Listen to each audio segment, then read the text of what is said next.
Hi everybody, welcome back to the HardReset.Info channel. Today I'm going to tell you how to put your iPhone into the recovery mode.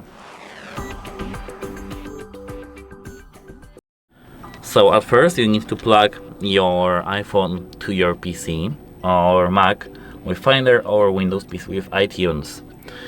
Here, as you can see, I do have the lightning cable because this iPhone is the iPhone 12. And let me plug my cable into the charging port. Here we can tap now allow, and what to do now? We have to quickly click Windows, yes, volume up, volume down, and hold the side button here, and until the recovery mode screen appears.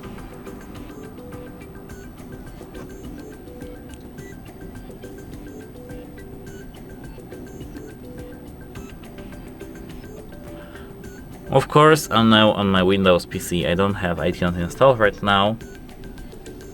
But here, as you can see now, we do have our iPhone's recovery mode opened. And that's how it works. Goodbye!